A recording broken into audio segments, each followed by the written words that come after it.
tout le monde, on va commencer. Bonjour à toutes et à tous. Je me présente, Jimmy Pelletier, enseignant en histoire. J'ai le plaisir de vous accueillir à cette deuxième collation humaine d'une série de 3. Les collations humaines sont des rencontres organisées par le service d'aide à la réussite qui accompagne les étudiants dans des défis de leur parcours scolaire. Donc, si jamais vous jugez que vous avez besoin d'aide, que ce soit pour votre prise de notes ou encore pour organiser votre emploi du temps, n'hésitez pas à écrire là, aux professeurs qui font partie de l'aide à la réussite, donc moi-même, Jimmy Pelletier, Antonin-Xavier Fournier ou encore Félix-Antoine Simoneau, qui peuvent là, vous apporter du soutien académique. L'aide à la réussite, c'est évidemment du soutien académique, mais c'est aussi des moments pour nourrir la réflexion et favoriser les échanges. C'est pourquoi on est ici aujourd'hui. Les sciences humaines, rappelons-le, partent de la réalité vécue. Elles s'ancrent dans l'expérience des gens qui nous aident à mieux comprendre les enjeux que traverse notre société. C'est exactement ce que propose Christophe Allaire-Sévigny dans son nouveau livre « Séparés mais égaux », paru le 1er octobre 2025 chez Luxe Éditeur dans la collection Futur Proche.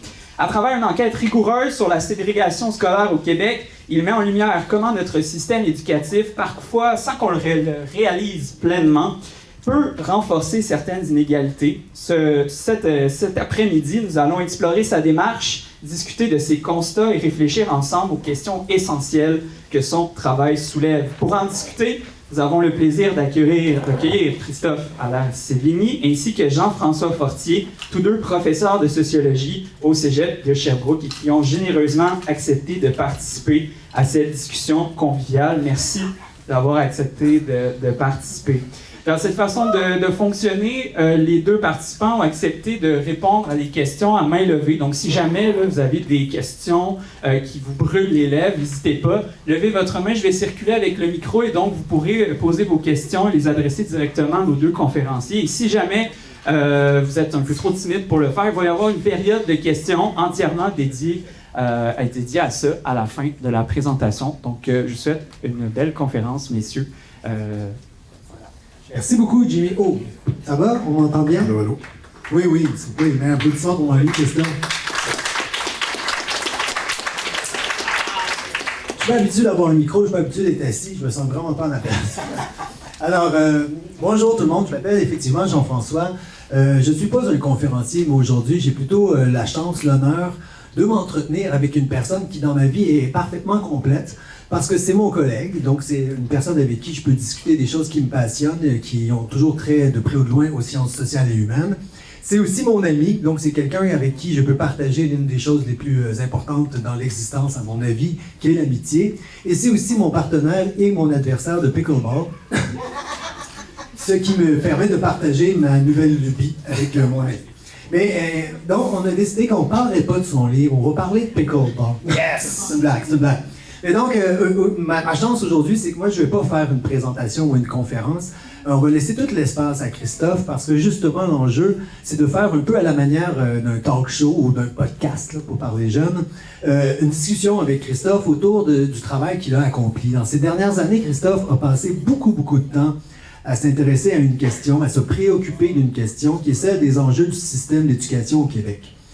Dans ce parcours-là qui est le sien, il en est venu à réaliser un balado en 3 épisodes qui s'intitule « Distance sociale, carnet d'un sociologue ambulant » qui est disponible en ligne sur la plateforme audio et qui est vraiment délicieux. Et à partir de ce balado-là, il en est venu à publier effectivement un livre, « Séparés mais égaux », Enquête sur la ségrégation scolaire au Québec, qui est un livre tout chaud. Hein, c'est un nouveau-né, il vient tout juste de sortir. Et comme un nouveau-né, il est encore tout gluant. C'est-à-dire que l'encre n'a pas encore fini de sécher, il y a à peine 2 semaines. Et surtout, comme un nouveau-né, il est rempli d'une belle promesse, celle de servir de petite lueur dans les ténèbres qui sont les nôtres. Donc, aujourd'hui, je voulais qu'on discute de tout ça avec Christophe, profiter de Christophe en masse, mais aussi et surtout parler, oui, du livre et de sa thèse, de ce qu'il défend, de ce qu'il propose, mais surtout de parler de sa démarche. On s'est dit, dans le contexte d'une collation humaine, l'idée, ce serait peut-être intéressant qu'on voit comment, justement, ça se déploie une démarche qui part d'un problème réel, qui le hisse au statut d'une problématique scientifique, sur la base de laquelle se déclenche une enquête qui produit des résultats et qui éventuellement retourne dans la cité, retourne dans l'espace public pour essayer d'éclairer sous un nouveau jour cette réalité-là première qui était un peu un impensé, bien que vécue sous la forme d'un problème ou d'un malaise. Donc, c'est en discutant de cette démarche-là, surtout, qu'on va traverser finalement le travail de Christophe. Et donc, c'est essentiellement lui qui va nous expliquer tout ça à travers des questions que je lui formulerai et que vous pourrez formuler aussi au fur et à mesure si vous en avez ou à la fin lorsqu'on aura terminé cette petite discussion. Est-ce que ça te convient comme ça? C'est tout ce qu'on a préparé de toute façon. Bon. C'est la démocratie, hein? L'illusion du choix. Donc, toujours est-il que je commence tout de go pour pouvoir donner rapidement la parole à Christophe. Le livre de Christophe s'intitule, ou plutôt pour sous-titre, « Enquête sur la ségrégation scolaire au Québec ». Christophe, est-ce que tu peux rapidement, s'il vous plaît, nous expliquer c'est quoi ça, la ségrégation scolaire, et comment t'en es venu, justement, à t'intéresser à ce phénomène-là? Excellente question, François. D'abord, merci tout le monde d'être ici. Ça va bien? Oui! Excellent! Ceux qui sont ici par obligation ou par choix, les deux. Bonjour, enchanté de vous voir. La ségrégation scolaire. Le mot ségrégation, c'est un mot qui est lourd de sens. C'est un mot qu'on a utilisé beaucoup en référence à l'histoire des Afro-Américains, particulièrement. Mais c'est le mot juste, que je pense, parce que c'est le mot auquel je me suis rendu à l'évidence, en fait, que c'était le mot juste. Et pourquoi, la question c'est pourquoi j'en suis arrivé là. D'abord, c'est le fruit d'une longue histoire. Je suis né le 27 avril 1992. La première impulsion pour m'intéresser à l'école, ça a été comme parent lorsque mon garçon, mon plus vieux, j'ai 4 enfants, mon plus vieux était en 6e année déjà. Et là, on m'a expliqué que je devais choisir une école secondaire, magasiner une école secondaire pour mon enfant.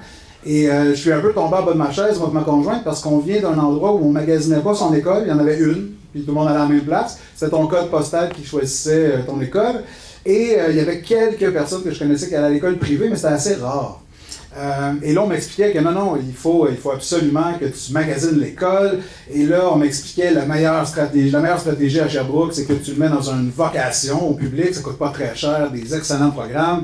Mais si il n'est pas accepté, il va falloir que tu l'envoies à l'école privée parce que tu dois absolument éviter le programme régulier de l'école régulière. Et là, ça m'a happé comme parent, parce que là, c'est une affaire de plus à faire. Je ne sais pas si vous savez, les parents, on a plein d'affaires à faire. Magasiner l'école, c'est une autre affaire qu'il fallait qu'on fasse. Mais aussi parce que, comme citoyen, tout d'un coup, j'apprenais l'existence d'inégalités dans le système scolaire, puis on me disait que là où le code postal envoie ton enfant, tu dois absolument l'éviter.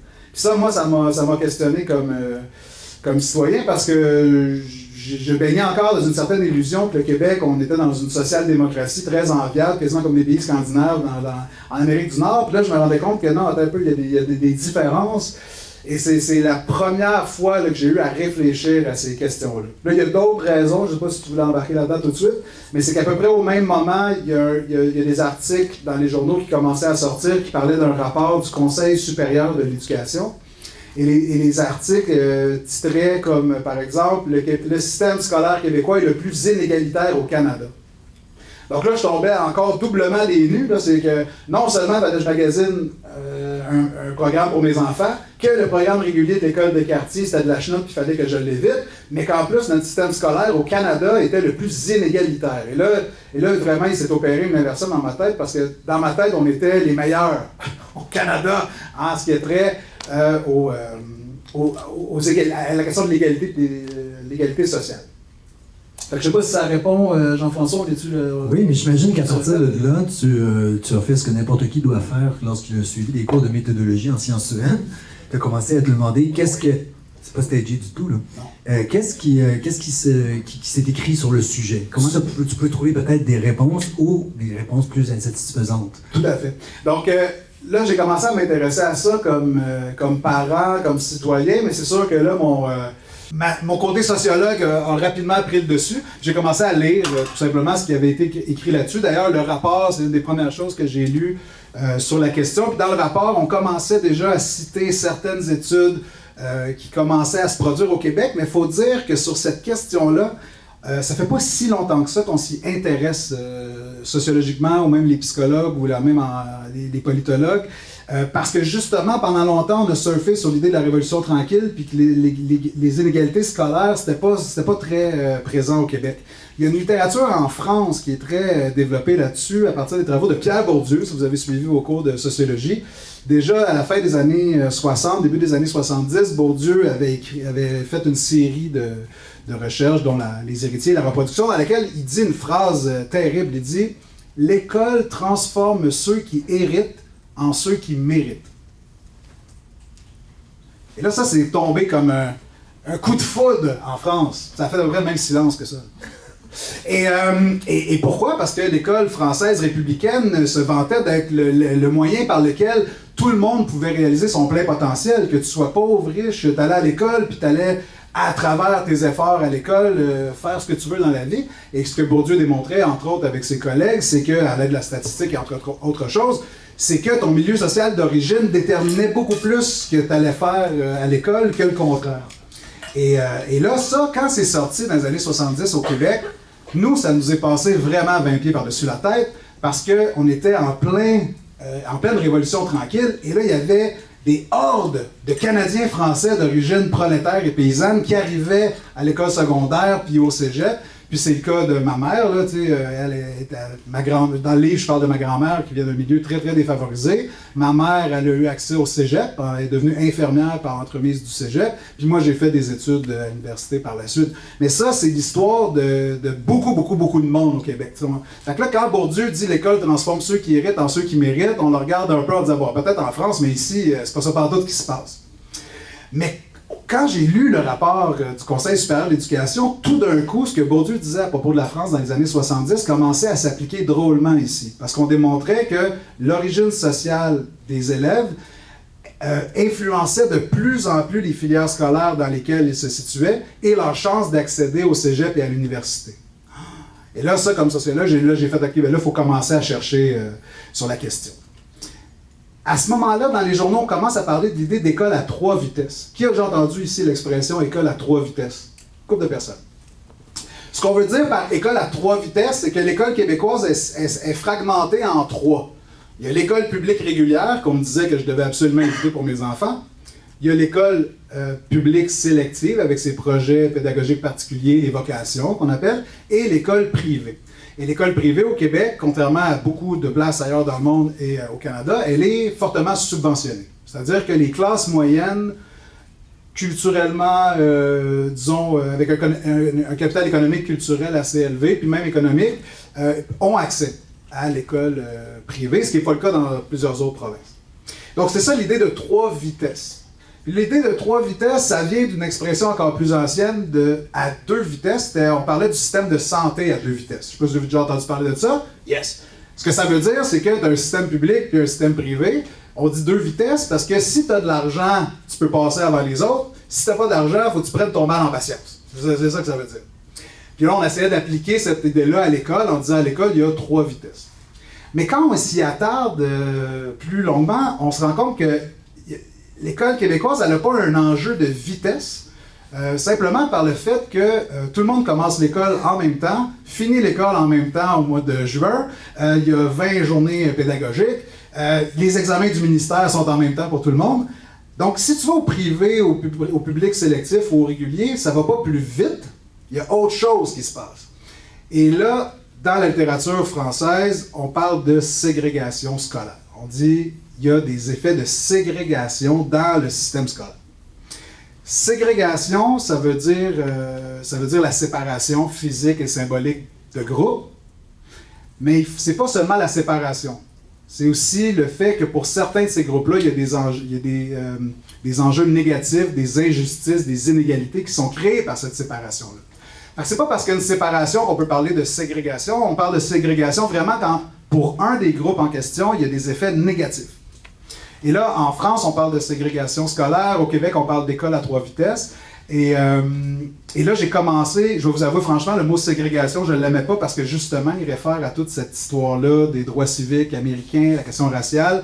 Puis je trouvais que c'était un peu intense et je pense que je sais que les chercheurs qui ont commencé à parler des inégalités scolaires au Québec ont consciemment utilisé l'expression école à 3 vitesses pour justement ne pas se faire reprocher d'enflure verbale ou d'exagération pour commencer à réfléchir à ces questions-là. Ils ont réussi parce qu'on parle d'école à 3 vitesses dans les médias, mais là, je pense qu'on arrive à la fin de la vie utile de ce concept-là. Et c'est pour ça que j'ai décidé de prendre le concept de ségrégation à bras-le-corps puis de pousser la réflexion autour de ça. De cette revue de littérature, il ressort un questionnement sur comment on pourrait appliquer ce concept-là dans la réalité sociale québécoise, à laquelle ça ne s'appliquait pas, dans laquelle ça ne s'appliquait pas des années au préalable.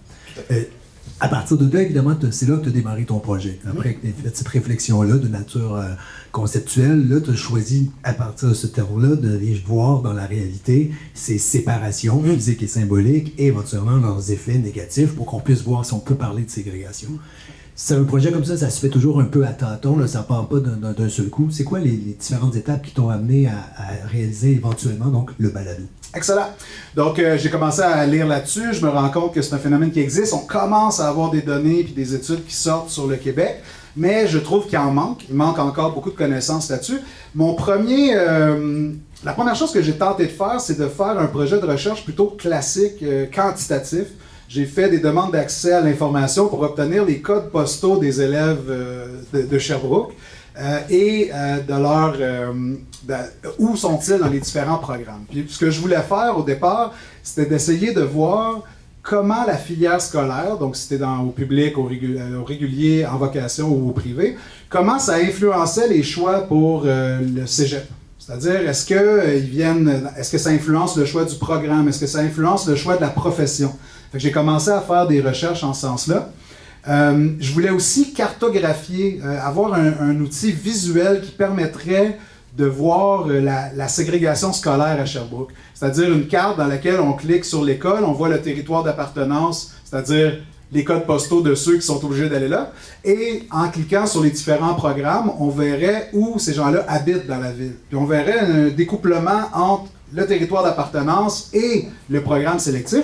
Ça, il y avait des affaires intéressantes là-dessus en sociologie urbaine, mais aussi pour des questions environnementales, parce que c'est un enjeu qui est encore peu exploré, mais que la ségrégation scolaire, le fait d'habiter, je sais pas moi, à Rock-Forest puis aller à Fleurimont, ou d'habiter à Fleurimont puis d'aller à l'école à Rock-Forest, ça induit du trafic, du transport, des gaz à effet de serre. Puis ça reste encore à être mesuré. Si jamais ça vous intéresse, c'est un sujet sur lequel il faudrait plancher éventuellement là, pour mieux mesurer la chose. Fait que je voulais faire un projet du genre et j'avais approché d'ailleurs un collègue en géographie qui s'appelle Gilles, qui m'avait aidé à trouver un logiciel pour cartographier ces choses-là. J'avais commencé à travailler avec lui et la santé publique de l'Estrie avait eu vent de mon projet et m'avait offert de l'aide pour faire de l'analyse statistique. Avec les données que j'avais, puis il me proposait même une personne ressource qui pouvait m'aider là-dessus. J'avais commencé à faire ça. Et là, il est arrivé la pandémie. Vous souvenez-vous de ça? Ouais. Et donc, la pandémie est arrivée et mon petit projet de recherche de statistiques autour des codes postaux, la santé publique, c'est devenu pas mal le dernier de ses soucis. Il fallait aplatir la courbe, vous en souvenez-vous? Il fallait faire ça, puis les tartelettes, etc. Donc, mon projet a pris le bord. Et je me suis retrouvé, pas de projet, confiné chez moi, ronger mon frein. Et c'est là que, je sais pas si c'est là que tu voulais j'aille, mais c'est là que, en réfléchissant à qu'est-ce que je fais avec ça, j'ai encore envie d'explorer la chose, que je suis retourné à mes amours, c'est-à-dire que moi j'ai fait mes études en sociologie, mais j'ai fait mes études en sociologie avec une approche particulière qui s'appelle l'ethnographie institutionnelle, qui est une approche qui est très près de ce qu'on appelle la sociologie publique. C'est-à-dire une sociologie qui s'intéresse à trouver des questions de recherche qui émanent du public et à faire un travail qui retourne vers le public pour l'aider dans ses prises de décision, etc. Donc, l'idée que les sciences humaines peuvent servir au débat public et que les questions des sciences humaines peuvent aussi émaner du public. C'est pas le cas de toutes les formes de sociologie. Il y a des sociologies ou des sciences humaines plus académiques qui ont des questions différentes, professionnels ou qui travaillent, je sais pas moi, dans des think tanks. Il y a toutes sortes de manières différentes de faire la sociologie. Mais moi, j'étais allé en sociologie parce que je suis tombé sur un livre un jour qui s'appelait Sociology for Changing the World. La sociologie pour changer le monde. Là, je me suis dit, je vais aller changer le monde. Et comme je dis dans mes cours d'intro, le monde m'a beaucoup plus changé que moi, j'ai changé le monde. Mais bon, quand même. Et donc, je suis retourné à cette idée-là. Okay, qu'est-ce que je pourrais faire avec les données que j'ai jusqu'à maintenant, l'expertise que je suis en train de développer sur la question? Qu'est-ce que je pourrais faire pour redonner puis alimenter le public sur cette question-là. Donc, je suis retourné à cette espèce d'intuition-là, puis la sociologie que je fais, c'est une sociologie qui part de l'expérience vécue, je m'intéresse aux gens. C'est une sociologie qui part des gens. Et là, je me suis dit, comment je peux parler à des gens en étant en pandémie? Ça allait mal, mon affaire. Mais en même temps, la pandémie, ça nous a permis de développer des compétences extraordinaires en visioconférence. Vous souvenez-vous de ça, les visioconférences? Et tout d'un coup, toutes sortes d'experts, de personnes devenaient disponibles parce qu'ils s'ennuient chez eux et chez elles aussi. Et je me suis dit, regarde, je vais aller parler avec du monde qui ont étudié la question, puis je vais échanger avec eux dans un désir de faire un podcast. Moi, je suis bien fan de podcasts, puis je me suis dit, je vais faire un podcast. Au départ, je pensais faire des podcasts très traditionnels, genre, je fais une entrevue, je la mets sur YouTube, c'est réglé. J'ai commencé à faire des entretiens avec un chercheur qui a étudié sur la question. Puis là, j'ai passé pendant 1h30 à jaser avec. Là, je me dis, c'est intéressant, mais 1h30 à parler de statistiques et de méthodologie, c'est pas nécessairement l'affaire la plus sexy. Mais j'ai continué à faire mes recherches. Puis là, je suis tombé sur ce qu'on appelle, par effet de boule de neige, je suis tombé sur un prof dans une école à vocation qui voulait absolument me parler de l'écart, du clivage entre les élèves réguliers et les élèves de sport-études, par exemple. Là, je suis tombé sur un jeune qui voulait me parler. Puis là, j'ai commencé à parler avec d'autres enseignants. Et là, je me suis mis à recueillir des témoignages de plein de gens, y compris des chercheurs. Parce qu'à peu près toutes les personnes qui ont travaillé ou qui ont publié des articles scientifiques sur la ségrégation scolaire au Québec, je leur ai parlé.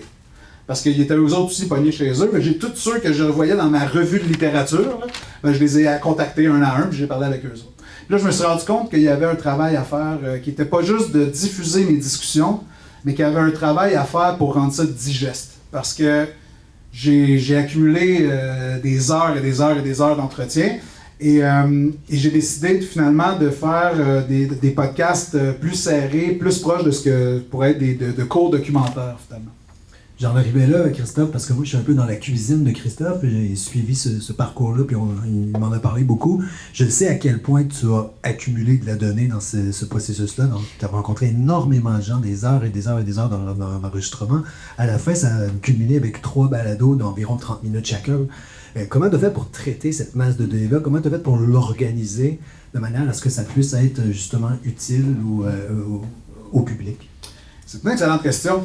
En fait, comme tu disais, la recherche, ça marche aussi à tâtons. C'est que là, j'accumulais, puis là, j'essayais de structurer les réponses que j'avais.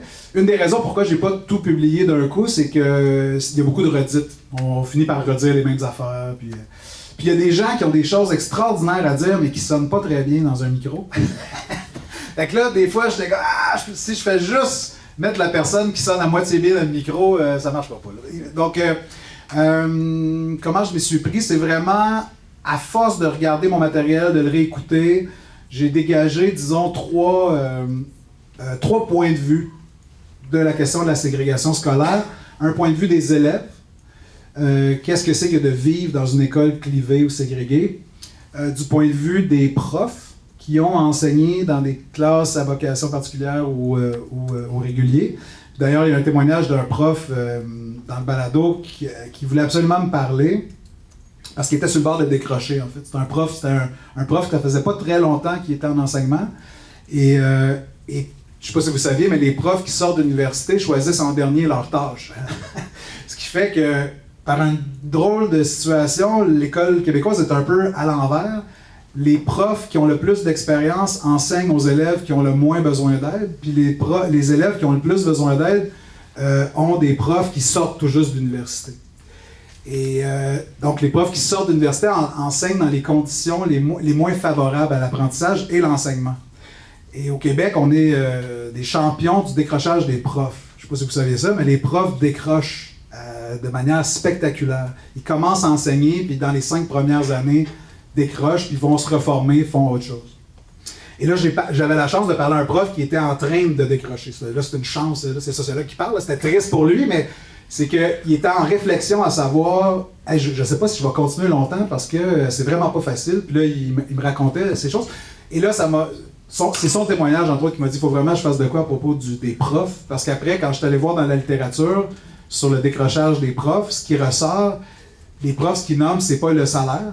ce qu'ils nomment, c'est les conditions de la profession. C'est-à-dire que être capable de sentir que tu fais une différence dans une classe, avoir des élèves qui progressent, bon, ça, c'est des choses qui comptent pour un professeur. Le salaire, c'est pas ce qui compte le plus, puis on l'a vu avec la grève en 2023, je sais pas si vous avez suivi, la grève de la FAE, qui sont partis sans fond de grève, quasiment un mois en grève. C'était autour de la question de la composition des classes. C'était pas le salaire là, qui était mis de l'avant. Bref, excusez-moi, longue parenthèse, mais ça fait en sorte que j'ai voulu structurer quelque chose autour du prof. Et le dernier épisode tourne autour de la question des parents, comme moi, qu'est-ce que c'est que d'être devant ce choix scolaire-là? Parce qu'on dit qu'on a le choix, mais en fait, en faisant mes entretiens, je me rends compte qu'il y a des gens qui n'ont pas le choix, c'est-à-dire qui n'ont pas l'argent ou qui n'ont pas le capital culturel nécessaire pour comprendre qu'il faut qu'ils fassent un choix. Et il y a des gens qui ont l'embarras du choix, c'est-à-dire qui ont des enfants doués à l'école, ils ont de l'argent, ils ont des diplômes, puis là, ils peuvent les envoyer où ils veulent. Et donc, j'en suis venu à la conclusion qu'on n'est pas tous égaux devant le marché scolaire. Là, c'était un épisode qui tournait autour de cette chose-là. Fait que c'est vraiment à partir de mon matériel qu'a émergé cette distinction-là. Puis, l'autre chose aussi, c'est que, puis là, ça c'est un choix aussi dans la diffusion des résultats, c'est que je voulais raconter des histoires des personnes qui m'avaient témoigné leurs choses. Et là, c'est en le faisant, mais je me rends compte à quel point les histoires sont un vecteur puissant de transmission de la connaissance scientifique. Puis ça, j'ai essayé de reproduire ça aussi dans le livre. Tous mes chapitres racontent des histoires. Parce que c'est bien les statistiques, mais derrière les statistiques, il y a des vrais gens qui vivent des vraies affaires. Puis c'est eux que je voulais mettre, et elles que je voulais mettre de l'avant. Je reviens juste un petit peu en arrière parce que tu viens de nous expliquer ton découpage en trois. Tu as bien nommé comment dans le troisième épisode, l'enjeu c'est l'inégalité devant le marché scolaire. Dans le deuxième épisode, comment l'enjeu c'est la souffrance associée à des conditions de travail qui rendent impossible la possibilité de faire ce qu'on veut faire. Hein, il y a une volonté de devenir prof, puis d'un coup, tu es dans le mur. Mais tu es passé un peu vite sur le premier épisode. Ouais. Ce qui ressort dans l'épisode, on le comprend bien, c'est la notion de violence symbolique, de stigmatisation. Comment ils vivent ça, justement, les étudiants? Qu'est-ce qui en est ressorti? Ouais, le premier épisode, lui aussi, s'est imposé un peu parce que le prof qui voulait absolument me parler comment dans son école, l'école était clivée, puis il y avait une séparation vraiment très très franche entre le régulier et les programmes sélectifs. Il raconte une histoire, là, je pense qu'il y en a ici qui l'ont écouté le balado, mais il raconte une histoire, il enseigne dans une classe, dans une classe au régulier. Et là, il y a des fenêtres et les élèves se ruent sur la fenêtre parce qu'ils viennent d'installer des structures avec des cordes hautes, un mur d'escalade dans l'école. Et les élèves regardent par la fenêtre d'autres élèves s'amuser dans ces structures-là. Et le prof me raconte que ces jeunes-là ne pourront jamais grimper dans ces structures-là parce que c'est réservé aux élèves de santé globale. Et il dit, c'est fou de voir la tristesse dans leurs yeux, puis lui, il appelle ça l'aliénation. Il dit, ces jeunes-là, ils voient déjà que le monde est injuste, puis ils voient déjà qu'ils n'auront même pas accès aux mêmes choses que les autres. Aliénation, ils sont étrangers à leur propre monde. Et voilà, ils sont étrangers à leur propre monde et à leur propre école, parce que eux, ils sont dans le quartier, mais il y a des gens qui sont en train de jouer dans la structure, qui viennent de partout dans la ville, parce qu'ils ont été choisis, sélectionnés dans le programme. Donc ça, là, j'aborde la notion de violence symbolique, parce que c'est une forme de violence, ça, dans l'institution scolaire, d'imposer des différences comme ça, à la fois symboliques et physiques. Et là, je parle de l'idée de violence. Puis la violence, on peut y réagir, disons, grosso modo de deux manières. Là, on peut la subir puis en être victime, mais on peut aussi se révolter contre cette violence-là. Et là, je raconte l'histoire de Simon, qui est un jeune qui s'est révolté avec d'autres amis dans l'école contre la ségrégation scolaire.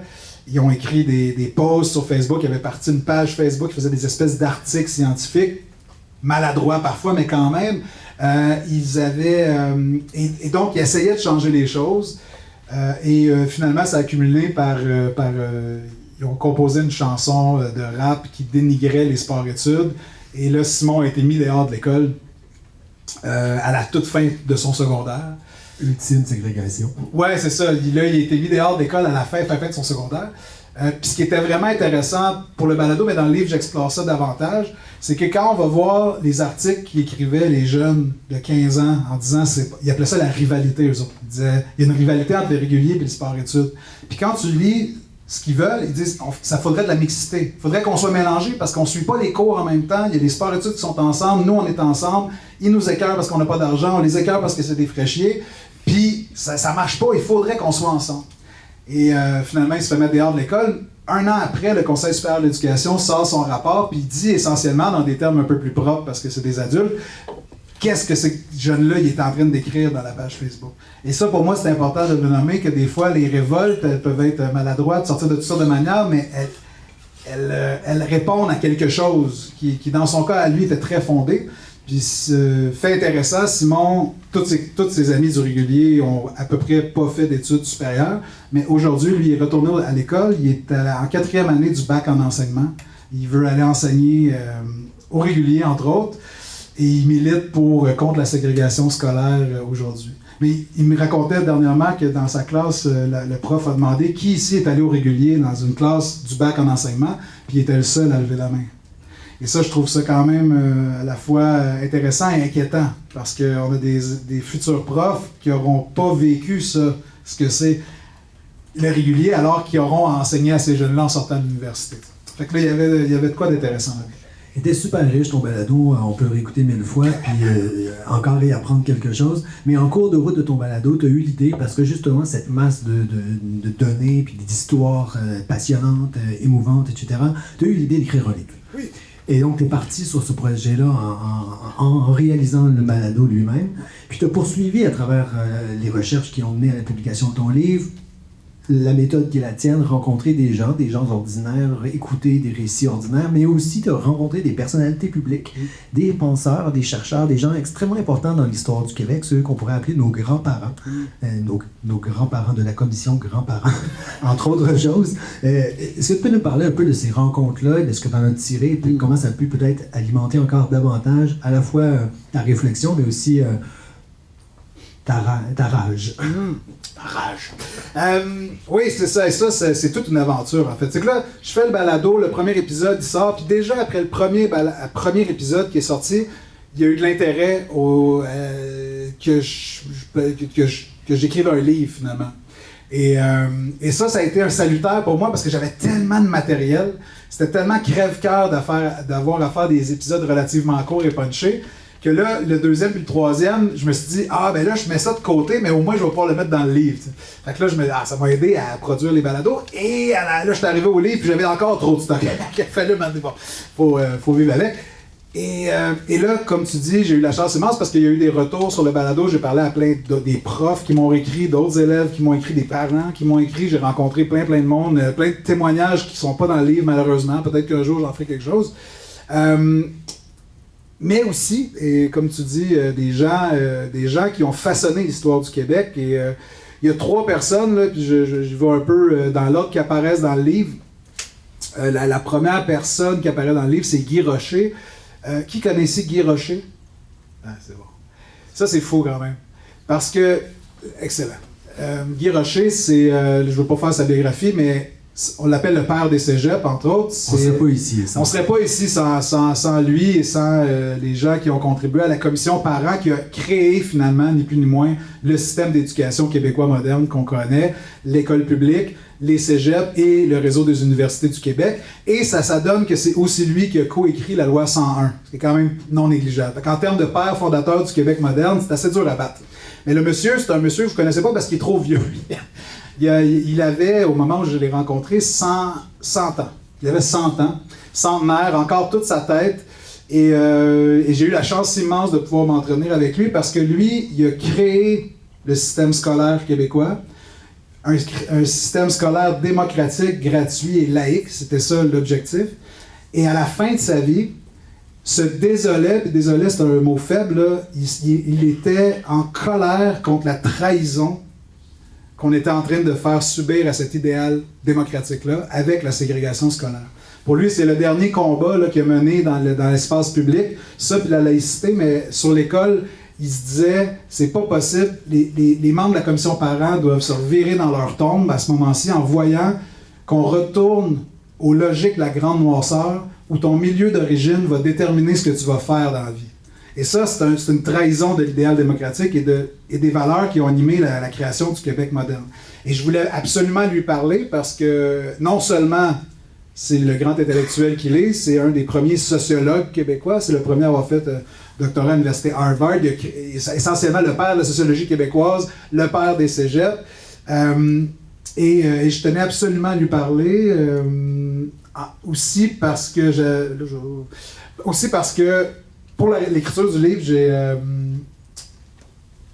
j'avais ma grand-mère qui est décédée dernièrement, mais qui était elle aussi très âgée. Puis pour l'écriture du livre, je voulais un point de vue un peu historique sur le Québec. Puis très, très, très naïvement, j'étais allé voir ma grand-mère, j'ai dit « Raconte-moi tes expériences scolaires, grand-maman. » Puis elle m'a raconté une histoire assez troublante, c'est-à-dire que son premier souvenir de l'école, c'est la maîtresse d'école qui lui pète la tête sur le tableau devant tout le monde parce qu'elle n'avait pas la réponse à une équation simple.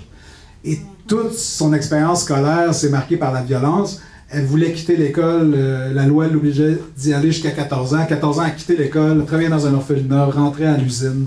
Ça a été ça sa vie. L'école, c'était fini. Et là, je voulais parler à Kiroché parce que lui, il venait d'un monde dans lequel l'école, ça allait de soi. Son père était ingénieur, il venait d'une famille, il y avait des juges. Il faisait partie de l'élite canadienne-française qui avait accès à cette école-là. Puis je voulais comparer les trajectoires parce que l'histoire du Québec moderne, de la Révolution tranquille, c'est la rencontre de ces deux mondes-là. C'est la rencontre de l'élite bourgeoise canadienne-française et de la paysannerie puis les ouvriers canadiens-français qui se sont épaulés dans la création du monde dans lequel on vit présentement, puis qui fait qu'on a accès, nous, aujourd'hui, à un standard de vie quand même enviable.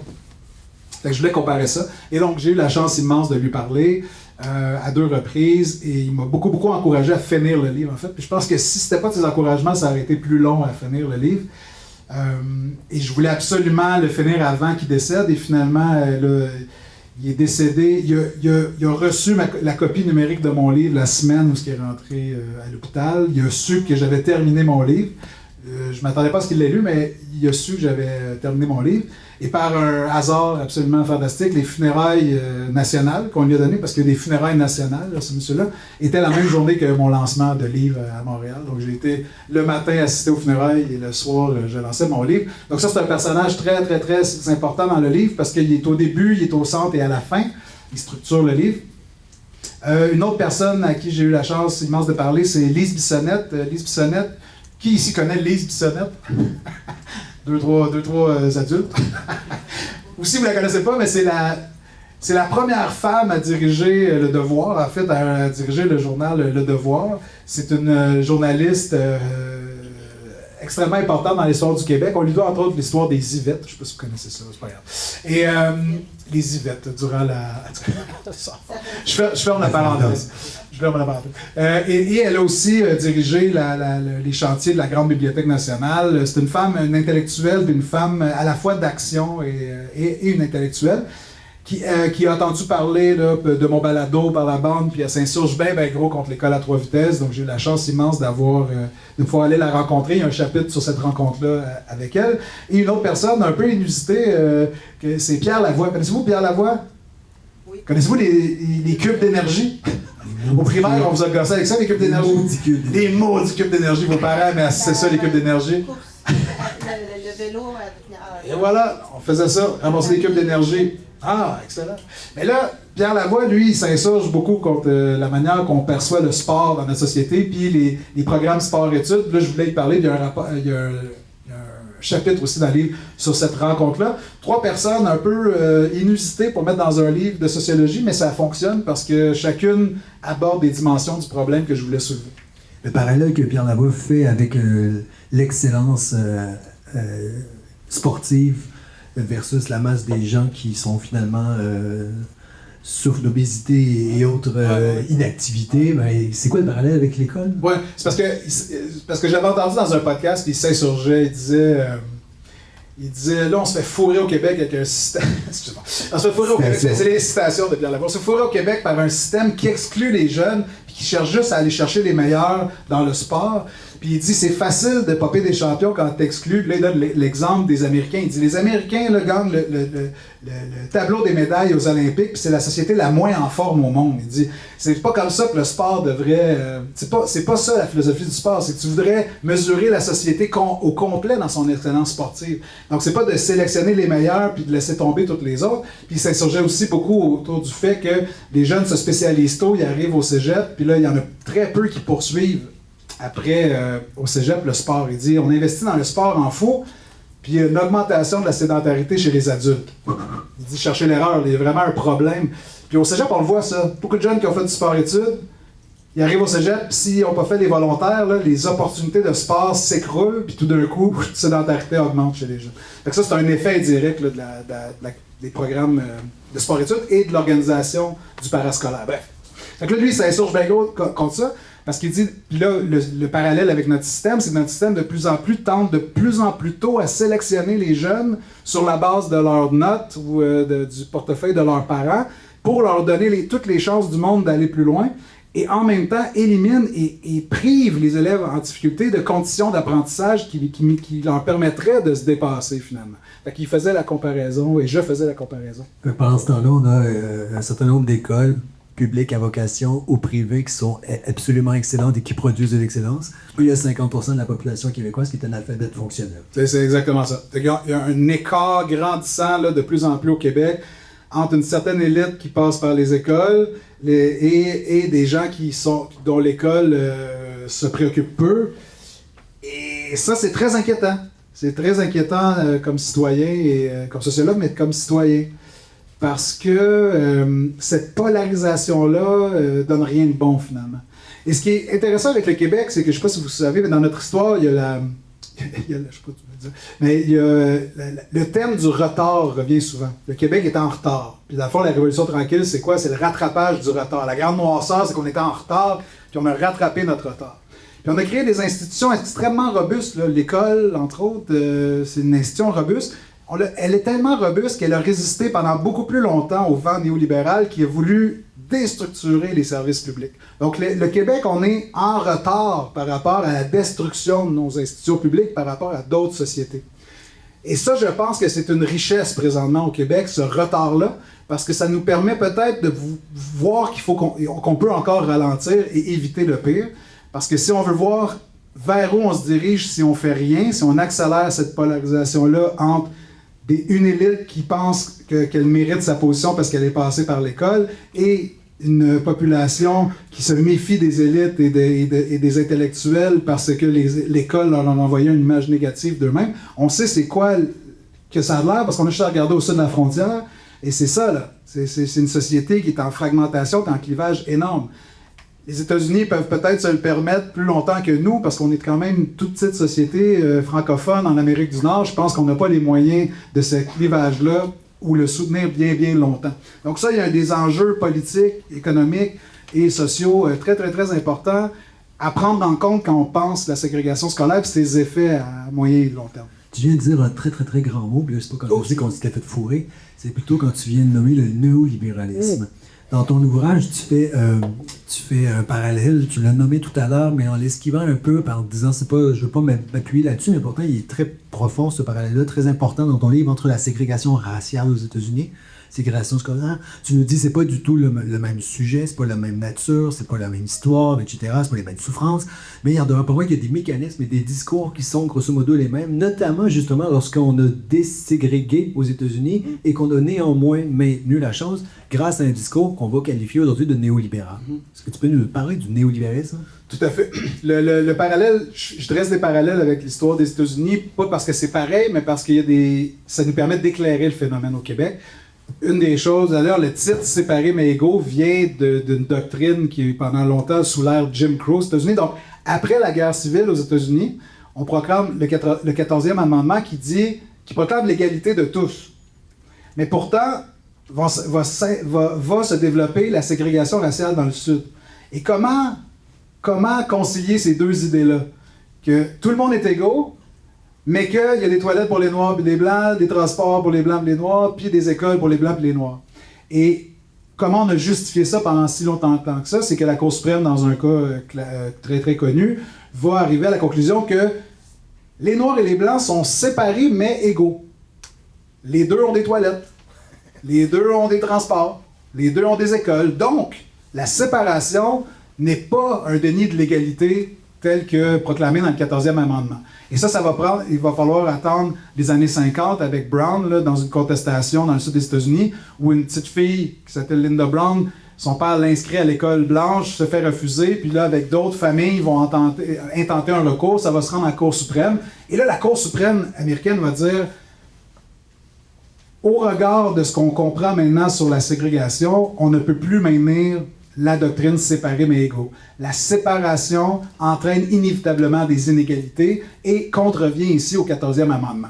Donc, l'idée, c'est que être séparé entraîne des inégalités. Quand Brown, la Cour fédérale américaine, impose l'intégration raciale dans les écoles publiques, les États du Sud, où on voyait la ségrégation, n'ont pas trippé.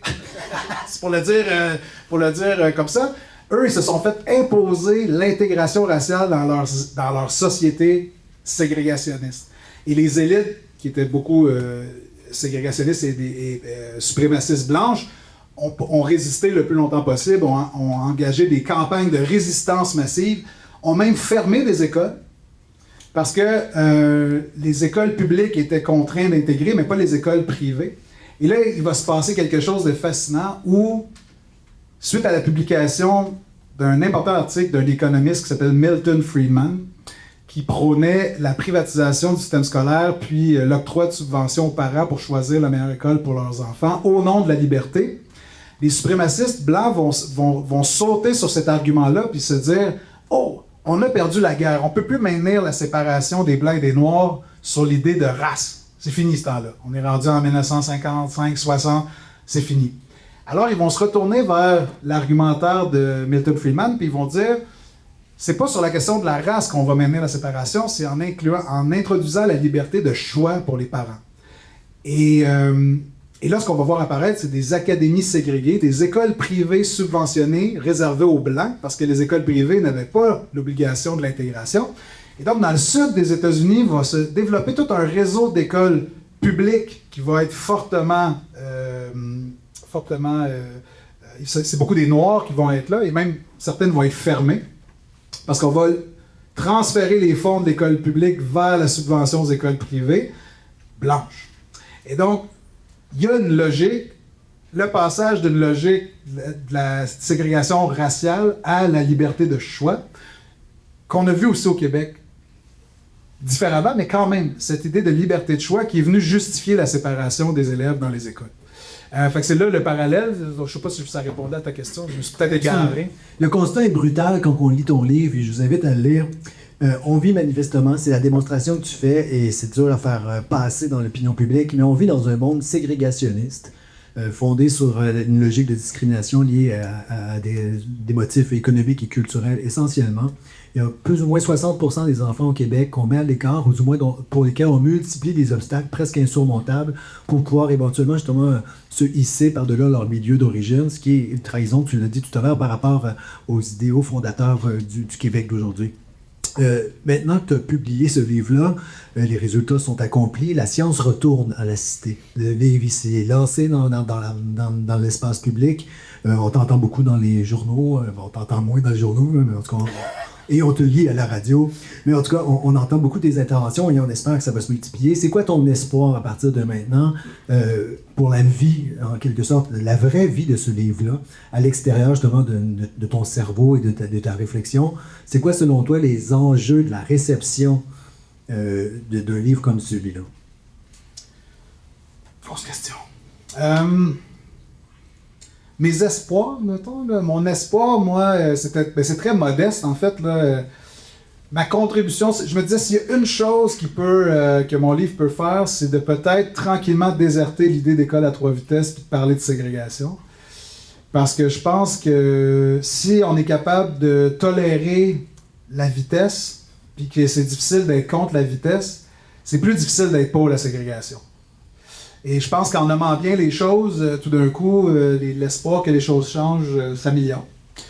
En même temps, là, je vais t'avouer, je suis très, très, très, très surpris de la réception jusqu'à maintenant. C'est comme tu dis, la télé, journaux, radio. Puis je reçois beaucoup de témoignages de profs, entre autres, d'élèves, de profs, mais de parents aussi. Et ça, je ne m'y attendais pas nécessairement tant que ça. Après ça, l'espoir que j'ai, c'est qu'ils participent à la conversation publique. C'est ça l'objectif. Ça va bien jusqu'à maintenant. Je sais aussi, là, je ne peux pas rentrer dans les détails, mais il y a même la possibilité de voir au Québec des enjeux des enjeux légaux, qu'on pourrait peut-être même voir des recours collectifs se mettre en branle sur la base de certaines choses que j'avance dans le livre, qui pourraient peut-être tester les tribunaux québécois sur la ségrégation scolaire, et aussi le monde politique, parce que c'est des enjeux qui reviennent de manière cyclique, là, la question de l'école privée, publique. Et là, peut-être qu'il y aura de l'ouverture à, sinon revoir les choses, du moins engager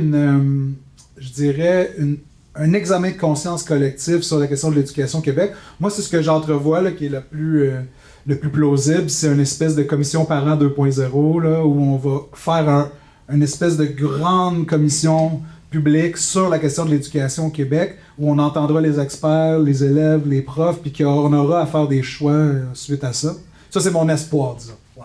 Ça doit quand même être difficile d'essayer de convaincre ceux qui lisent, c'est-à-dire les élites économiques et culturelles qui sont passées par les écoles ségrégationnistes, de les convaincre que finalement le privilège, le droit qui est le leur est en fait un privilège. Oui, c'est tout à fait. C'est un des paradoxes, mais là, ça, c'est pas juste mon livre, là, c'est un des paradoxes de la science humaine qui s'intéresse aux enjeux sociaux. C'est que, de par le langage qu'on utilise, les moyens qu'on utilise, on s'adresse à ceux qui ont le plus de chances de nous comprendre. Dans le cas du système scolaire, c'est un des paradoxes, c'est le suivant, c'est que les gens qui auraient le plus intérêt à ce que le système change sont les gens qui sont les moins intéressés dans le système. C'est aussi plate que ça. Les gens qui auraient le plus intérêt à ce que l'école soit démocratique, permettent la mobilité sociale, permettent à, peu importe ton milieu, de développer ton plein potentiel, sont ceux qui sont le moins intéressés dans l'école. Donc ça, c'est très difficile d'y arriver. Ma modeste contribution, c'est que je me disais, le livre, c'est une chose, le balado, c'en est une autre, d'une autre manière de comprendre les choses, puis de parler publiquement le plus possible de cet enjeu-là. Et tu en parles très bien. Merci beaucoup, Christophe Allaire-Séville. Merci à toi. Moi, j'ai collecté les questions qui étaient les miennes. Est-ce que vous avez des questions à adresser à Christophe? Oui. Peut-être, je me demandais, la solution serait peut-être d'enlever l'école publique, puis de faire en sorte que chaque école soit à un genre de spécialité, qu'on envoie les étudiants où ils devraient être, plutôt que d'enlever toutes les spécialités puis de revenir à l'école d'avant. C'est un des enjeux que je vois déjà avec ce genre de solution-là, c'est que le développement des intérêts se fait pas dans le vide. Et que c'est très difficile de savoir que tu as des aptitudes pour la poésie si tu es dans un programme de sport et que tu n'en sors jamais. C'est très difficile de te rendre compte que tu as des aptitudes ou de l'intérêt pour le hockey si tu es dans un programme de théâtre et que tu n'en sors jamais. Donc, une des réponses à ça, ce qui est intéressant, puis je comprends ce que vous voulez dire, c'est que l'école devrait permettre à tous d'y aller selon leurs intérêts. C'est un peu la situation dans laquelle on se retrouve présentement, puis il y a eu un renversement. C'est qu'on est passé d'une école qui était dans l'intérêt des gens à vendre l'école selon l'intérêt des gens. Parce que ce qui intéresse un enfant puis ce qui est dans son intérêt, c'est pas nécessairement la même chose. Mais ce que je voulais dire aussi, c'est peut-être aussi que le primaire pourrait prendre une certaine responsabilité d'ouvrir l'horizon des enfants. Parce que plus jeune on ouvre les horizons, plus facilement on va voir c'est quoi l'intérêt et c'est quoi qui est dans le bien du jeune. Et à ce moment-là, ça serait plus facile peut-être de le placer en école secondaire, puis peut-être de le faire comme les cégeps, si on veut dire l'école secondaire. C'est que tu peux changer de région, tu peux avoir des pensionnats réguliers qui ne sont pas privés, mais parce que la personne a démontré l'intérêt, pas fait un examen de, je sais pas moi, qui est super bonne en maths, puis elle veut juste faire ça, ben c'est une école qui va être spécialisée en maths, qui va avoir des cours spéciales de maths, Un peu comme les cégeps, on va dire, on va donner tel programme, là.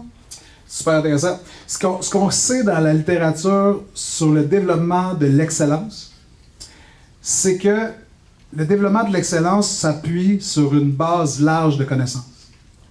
Quand on regarde les gens qui ont du succès dans la vie, là, que ce soit des entrepreneurs, des athlètes, des artistes, ce qu'on retrouve dans leur parcours, ce qui est fascinant, c'est le développement de larges compétences et une spécialisation tardive. C'est-à-dire qu'ils font plein de choses, puis ils se mettent à se spécialiser vers le domaine avec lequel ils ont découvert un match.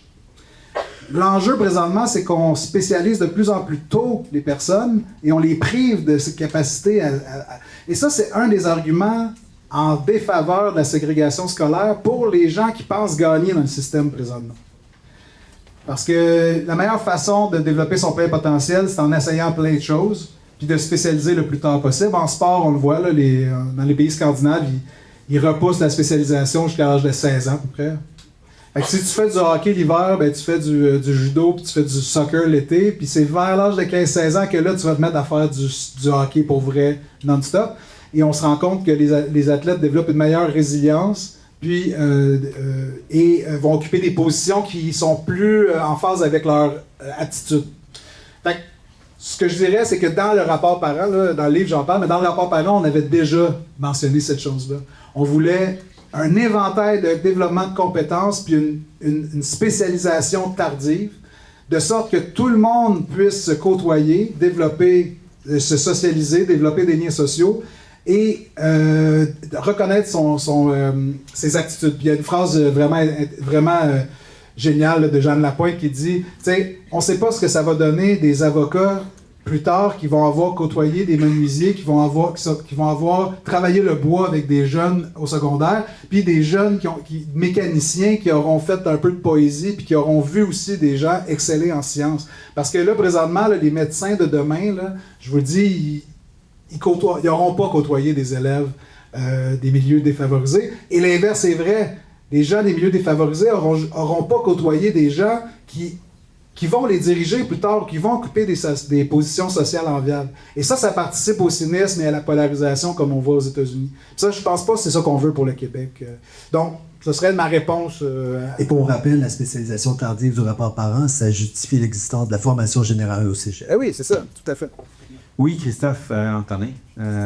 D'abord, merci, Christophe. Je suis responsable, entre autres, des collations humaines dans l'équipe d'aide à la réussite.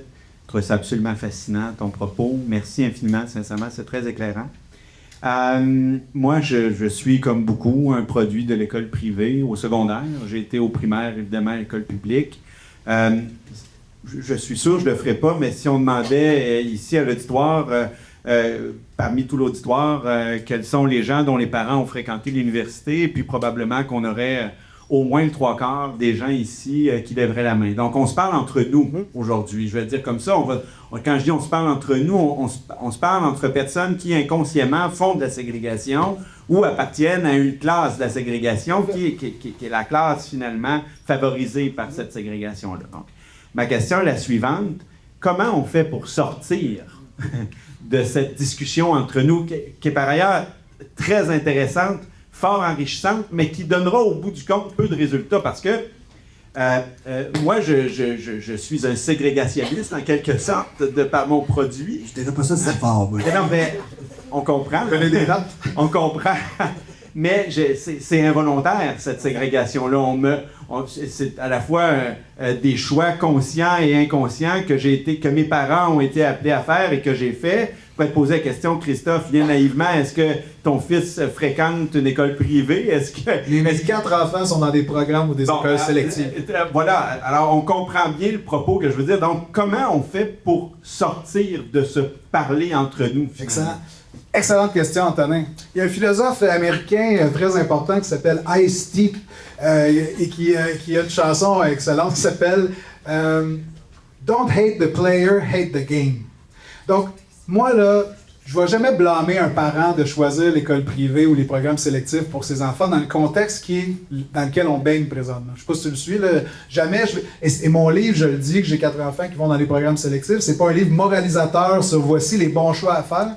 Parce qu'on se retrouve dans un piège social, c'est-à-dire que en faisant ce qui est le mieux pour moi dans le contexte donné, en agréguant toutes ces décisions-là, on se retrouve dans un problème social. C'est un peu comme avec l'environnement. Donc, je dirais pas à quelqu'un, envoie ton enfant au régulier pour faire la bonne action, c'est pas vrai, là. C'est pas comme ça qu'on va fonctionner. Mais je pense que c'est possible socialement, parfois, dans certaines époques historiques, où les gens privilégiés finissent par prendre des décisions qui vont à l'encontre de leur intérêt personnel au nom de l'intérêt collectif. Puis l'exemple le plus clair de ça, pour moi, c'est le rapport parent. Le rapport parent, là, c'est des gens du milieu privé. Il y avait une seule personne du milieu public. Des gens du milieu privé qui ont tous fait les collèges classiques. C'était des croyants. Il n'y avait aucun athée dans la commission parents. Et ces gens-là ont mis sur pied un système d'éducation publique. Ils ont détruit les collèges classiques, hein, et ils ont rentré la laïcité dans l'école. Ils ont été à l'encontre de leurs femmes. Et des femmes, il faut dire, c'est vrai, parce que comme ça, pareil, il y avait juste 2 femmes, dont une seule qui n'était pas religieuse. Et donc, à ce moment-là, on a vu ça arriver. Ça fait longtemps que c'est pas arrivé dans l'histoire du Québec, là, cette chose-là. L'autre chose que j'aimerais dire par rapport à ça, je trouve que ça peut être éclairé par un concept que j'aime beaucoup d'un économiste qui s'appelle Albert O. Hirschman. Et cet économiste-là a écrit un livre qui s'appelle Exit, Voice, Loyalty. En anglais, en français, ça a mal été traduit. Ce qu'il voulait dire par là, c'est la chose suivante. Devant la baisse de la qualité d'un produit ou d'un service, on a 3 options. La fuite, exit, ça veut dire que c'est pas bon, je m'en vais ailleurs. C'est ce qu'on a fait, les parents des classes moyennes aisées et des classes aisées. Le système public se détériore, je prends mon cash, je m'en vais au privé, exit. L'autre option, c'est la loyauté. Je reste, malgré le fait que le service ou la qualité du produit baisse, par loyauté. Ça, le meilleur exemple, c'est les fans du Canadien. Hein? Ça va bien, ça va pas bien, tu restes fan du Canadien, qu'est-ce que tu veux, c'est la loyauté. Tu t'en vas pas prendre pour Boston quand ça va mal au Canadien, comprenez, non? Donc, la loyauté, c'est une autre réaction possible. Il y a une 3e réaction qu'il appelle voice. Ça veut dire chialer. Exiger des institutions ou des compagnies qui améliorent leurs produits. Et les choses changent beaucoup quand on prend cette option-là, plus que la fuite. Disons que l'économie néoclassique nous invite à juste voter avec notre portefeuille. Les changements sociaux se produisent aussi quand on s'élève puis on élève nos voix. Un des enjeux présentement qui est celui que tu soulèves et que j'en suis, c'est que c'est comme si ceux qui ont la meilleure capacité de chialer et d'élever la voix sont ceux qui sont compromis dans le système présentement. Comme tu l'as dit si bien, tu es le produit de l'école privée, j'envoie mes enfants dans un programme sélectif. On pourrait dire que je suis compromis moralement, en fait. Je suis qui, moi, pour chialer? Je bénéficie du système. Mais au regard de tout ce que j'ai expliqué, même si à court terme, ma petite vision, je pense que c'est le mieux pour mon enfant dans ce qui m'est proposé présentement, je sais que c'est même pas vrai. Par expérience, le fait de réduire l'univers des possibles de mes enfants dans des champs d'intérêt qu'ils ont, les empêchant de se découvrir d'autres options, c'est pas nécessairement bon pour mon enfant, même si j'ai l'impression de gagner parce que je suis toujours bien mieux qu'au régulier. Donc j'ai l'air compromis, moi, comme personne. Mais c'est pas parce que je suis compromis dans mon choix individuel que j'ai pas intérêt à ce que collectivement on veuille changer les choses. Et là, Hirschman il appelle ça « voice from outside ». J'ai quitté parce que dans l'immédiat, c'est pas possible de faire un choix qui correspond à mes valeurs, mais c'est pas parce que j'ai quitté que j'ai pas intérêt, j'ai pas le droit d'exiger des institutions des changements qui vont être au bénéfice de tous. Et là, je pense que c'est ça qu'il faut faire, Antonin, c'est que on s'est compromis, on est dehors du système, on fait partie de ceux qui sont les plus privilégiés, mais en réalisant que c'est peut-être même pas optimal pour nous-mêmes et assurément pas optimal pour la collectivité, il est notre devoir d'exiger des changements des institutions. Ça va se passer demain, tu le sais plus que moi, ça va se passer sur le terrain politique, ça va se passer sur le terrain du politique. Sociaux. Mais pour moi, c'est là. Fait que la réponse à ça, elle est collective et on a un rôle à jouer comme citoyen, comme intellectuel, sur avancer la réflexion puis exiger des changements. Parce que ce que je demande, au fond, c'est pas radical pantoute. Ce que je demande, c'est que l'institution scolaire fasse ce qu'elle dit qu'elle fait. Parce que l'égalité des chances, elle est inscrite dans la loi sur l'instruction publique. Là. C'est pas moi qui l'invente, là. La loi, une école, là, selon la loi sur l'instruction publique, c'est dans un désir d'égalité des chances, un endroit où on instruit, on qualifie, puis on socialise les personnes. Là, socialiser, c'est l'enfant pauvre là, de la trinité de l'éducation, parce que les élèves nantis sont socialisés entre eux, les élèves défavorisés sont socialisés entre eux. Et comment construire une culture commune quand c'est le cas? Excellente question. Fait que je pense qu'il y a un argument à faire pour que collectivement, on exige mieux de nos institutions, on exige plus. Oui, en fond, j'avais une question. Moi, je viens de contexte privé, dans le fond. Puis j'ai fait 2 écoles privées. J'ai changé pour une école privée à une autre. Puis j'avais plein d'amis qui avaient dans mon école publique de ma ville. Puis je suis aussi allé dans un... Mettons, j'étais de Saint-Bruno, puis j'étais allé à un collège à Longueuil. Puis il y avait aussi un public à Longueuil. Puis là, j'avais des amis dans cette école-là. Puis j'ai pu voir la différence aussi, non seulement par l'accès de nos programmes, parce qu'on avait des ressources différentes vraiment extrêmes. Puis aussi le fait que genre les problèmes n'étaient pas pareils partout.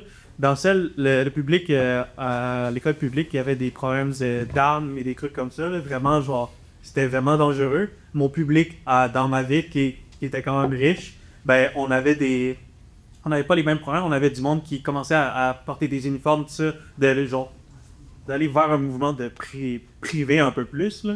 Puis, dans les 2 écoles où je suis allé dans qui était privé, il y en avait aussi de la différence, dans le sens que j'étais dans une école qui était réputée pour beaucoup ses études. Et quand j'étais allé dans le secondaire, après le 2e secondaire où j'étais, on reprenait les mêmes affaires que j'avais vues, mettons, en secondaire 2, puis j'étais en secondaire 3. Fait que oui, genre, ça m'a permis de faire facilement mon privé, mais je voyais déjà que, genre, l'accès à l'information, c'était pas la même, qu'à la fin, on arrivait à un examen comme du ministère, puis là, je me disais, ben, si moi, j'ai déjà, genre, un accès extrêmement, genre, plus élevé que, genre, un autre secondaire, puis que là, genre, j'arrive à l'examen final, c'est sûr que moi, je l'ai réussi pas mal plus facilement que les autres secondaires qui sont publics. Je trouvais ça que c'était pas normal, parce que dans ma tête, maintenant, au cégep, quand je suis au cégep, il y a personne qui va me demander ce que j'ai fait au secondaire, à moins pour rentrer dans mon... C'est une question d'accès, plus que, genre, une question de, mettons, de, genre, développement. Parce que au primaire, puis au secondaire, tu développes, genre, mettons, tu commences à écrire, tout ça. Puis je trouve que ça devrait être plus nationalisé. Puis le secondaire aussi. La seule différence, puis là, c'est que tu as besoin d'un programme d'enrichi pour les sciences naturelles, tout ça. Puis c'est la seule différence qui fait que tu as un accès différent. Puis je trouve que c'est pas assez pour avoir une raison d'avoir des programmes privés. Dans mon avis, tu devais retourner à une école où genre tout le monde est comme au public, là, un peu, là. Puis si tu veux des accès, ben mettons des groupes ou des trucs parascolaires. Mais là, tu devrais investir, demander aux parents d'investir, et non genre de dire qu'on va mettre une école spécifiquement pour des parascolaires. Parce que ça ne faisait pas de sens dans ma tête de faire ça. Merci de ton témoignage. Ouais, mais non, mais ce que tu dis, c'est super intéressant parce que c'est une des solutions proposées. Moi, je propose pas de solution. Ma job, c'est de mieux cerner le problème. C'est ça, c'est ce qui plante un peu. Mais dans les propositions de gens sérieux sur la question, il y a l'idée du retour à l'école commune, mais avec des plages dans la journée de tous et toutes, où il y a des activités ou des parascolaires ou des programmes qui pourraient se réaliser. Là. Il y a une école à Princeville qui font ça. Tout le monde est mélangé dans les classes, les bons, les pas bons. Et à la dernière période, là, il y a des gens qui se spécialisent en sport, d'autres en sciences, en génie en herbe, en cheerleading, les arts, peu importe. Mais tout le monde est mélangé dans les classes. Parce que là, l'enjeu de la ségrégation, c'est pas juste que les gens ils font des choses selon leur intérêt, c'est qu'ils ne se mélangent pas entre eux. C'est vraiment là que le bas blesse. Mais merci, super intéressant. Oui, moi aussi Christophe pour cet échange. Puis Annie a raison, essayer d'enlever la ségrégation par l'adresse. Mais ça a créé un autre problème, c'est qu'il y a trop de demandes pour certaines écoles et c'est devenu la sélection par le dossier, par les notes. Les parents les plus riches étaient capables de payer pour préparer leurs enfants à ces tests sélectifs, Alors que les parents les plus forts, ils n'ont pas la capacité de le faire. C'est quand ça peut créer aussi d'autres problèmes. Mais en fait, tu as tout à fait raison. En France, la ségrégation qu'on retrouve, elle est moins axée sur le choix des programmes que par le code postal, justement. Les gens vont acheter des maisons dans des quartiers où on sait que l'école est meilleure, etc. Donc, ça, c'est certain. Puis à New York, on voyait la même chose. Ça serait un petit peu plus compliqué de rentrer dans les détails. Là. Le système new-yorkais est différent, mais la ségrégation, là, il y a deux processus, grosso modo. C'est par l'adresse, mais aussi par les politiques, les choix scolaires. Au Québec, c'est beaucoup par les politiques qu'on voit la ségrégation, moins par les adresses. École Ensemble, qui ont fait un travail vraiment intéressant de proposition de qu'est-ce que pourrait avoir l'air une école, un système scolaire déségrégé. Ils ont fait le travail avec Laval. Ils ont pris la ville de Laval, puis ils ont dit, OK, voici ce que pourrait avoir l'air dans la ville de Laval, un système scolaire déségrégé. Puis il y avait un travail de dessin de la carte scolaire qui tient compte des statuts de défavorisation pour éviter qu'une école se ramasse avec tous les élèves défavorisés de la ville puis une école avec tous les élèves favorisés. Il y avait un travail de redessiner les cartes scolaires pour augmenter la mixité sociale. C'est quand même pas fou d'un point de vue sociologique, politique et éducationnel, mais tu sais, là, on est dans l'application. Là, ça serait, si on était rendu à se questionner comment, ça serait déjà pas pire. Je pense qu'on est encore à se poser la question, c'est quoi le problème, en fait. Mais c'est super intéressant. Tu projettes beaucoup. C'est très intéressant. Question qui est là à chaque fois que je t'entends.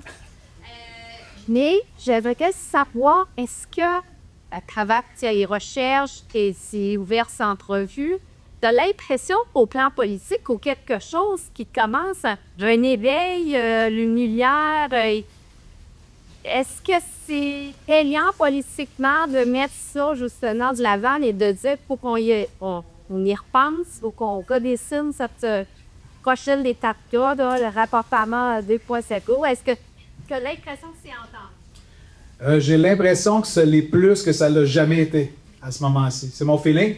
C'est clair que le chemin, c'est pas que dans l'année électorale qui s'en vient, les gens vont proposer la déségrégation scolaire. Ça va pas se passer comme ça. Mais je sais de sources sûres que dans les partis qui sont à l'opposition, parce que la CAQ, présentement, eux, ils font l'autruche, là, ça n'existe pas ou c'est pas grave. Mais dans les partis d'opposition, dans les trois autres partis, à l'exception des conservateurs québécois, il y a du travail qui est fait politiquement et il y a des oreilles qui sont ouvertes à revoir un certain nombre de choses autour de cette question-là. C'est pour ça que je pense qu'il n'est pas fou de penser qu'il y aura une commission parent 2.0 dans le mandat du prochain gouvernement. C'est pas impossible de penser ça.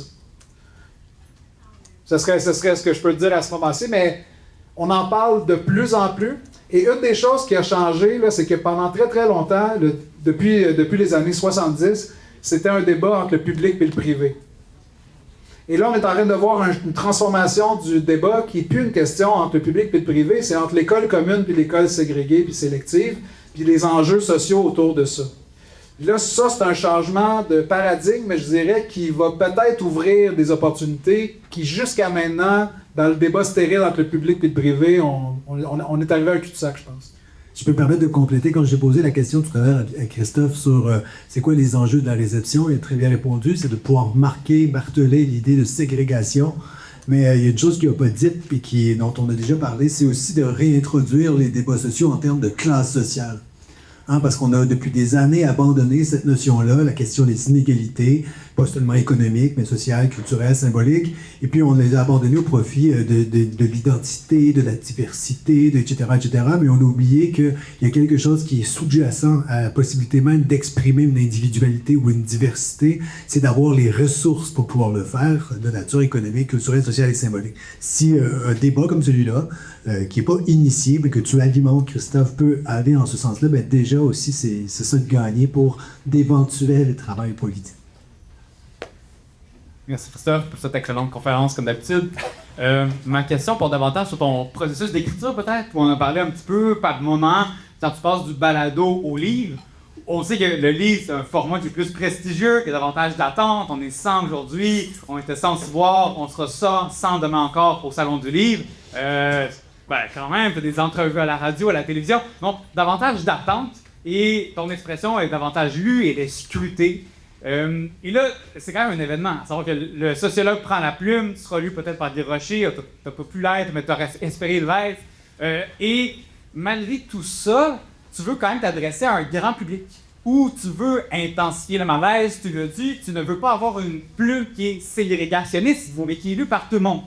Et ça, c'est quand même un grand défi, je pense, où tu t'adresses à un public averti à gauche de la salle et un public davantage débutant, et tu as réussi.